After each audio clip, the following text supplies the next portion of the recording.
1961-1971, l'ère des pionniers, création de l'association et des premiers établissements. Le centre médico-pédagogique de Port-Neuf à La Rochelle voit le jour et s'implante dans des locaux mis à disposition par la ville, dont le soutien ne se démentira jamais au fil des ans. Très rapidement, devant l'ampleur des besoins, l'association est sollicitée pour créer un nouvel établissement sur la commune de Saint-Ouen-d'Aunis.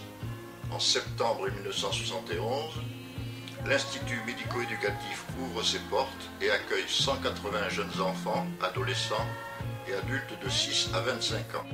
Le centre médico-pédagogique de Port-Neuf voit en conséquence confirmer la vocation qui est toujours la sienne, l'accueil des jeunes enfants.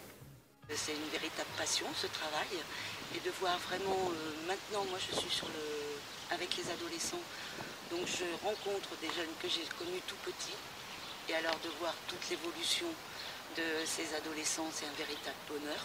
Oui, j'ai toujours été persuadée que les enfants handicapés pouvaient grandir parmi les autres pour des échanges mutuels et des enrichissements mutuels de part et d'autre pour les enfants non handicapés et les enfants handicapés, mais toujours avec les soutiens d'une équipe pluridisciplinaire. On ne peut pas laisser un enfant avec tous les besoins multiples qu'il peut avoir dans une école ou dans une crèche sans les soutiens indispensables à ses besoins.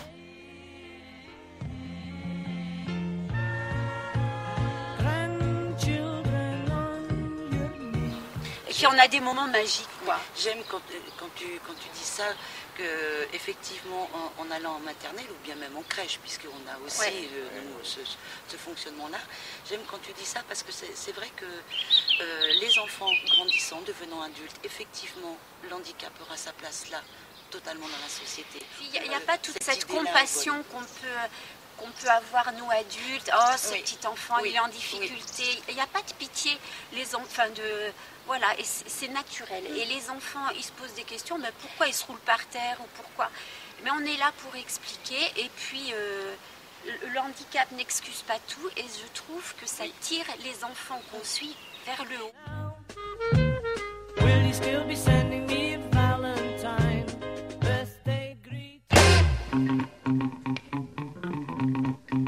« 1981, la reconnaissance des droits des personnes handicapées, les premières réponses pour les personnes handicapées mentales adultes. J'ai fait 15 ans à bord et ça va faire 10 ans à Rochefort de cette année. 25 ans de travail. Oui, 25 ans. Vous pouvez me dire ce que vous faites comme travail? Vous avez fait beaucoup de choses, j'imagine, dans votre vie. Ah ben, j'en ai fait plein, oui, parce que j'ai fait toutes sortes de métiers, de la maçonnerie, de la peinture, du carrelage, tout. Quand j'étais jeune, j'ai commencé par là. Il a été prise dans le tout début du CAT. Oui.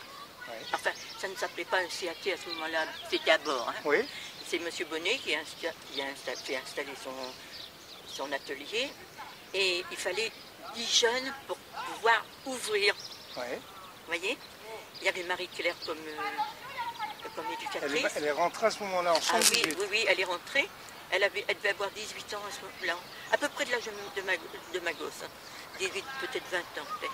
D'accord. Et, mais ça marchait très bien, mais il y a eu un début assez difficile parce qu'il fallait trouver du travail. Alors, chaque parent, enfin les parents qui étaient un peu concernés, on cherchait un peu partout. Je sais que mon mari leur avait trouvé du travail pour des fleurs artificielles qui se trouvaient à ce moment-là avenue de la Gare, vous voyez. Alors, vous pourriez dire qu'aujourd'hui, on a une qualité d'accompagnement des travailleurs? Complètement. Les gens sont formés, tout ce qui est prise en charge est meilleur, les travaux sont adaptés, les locaux sont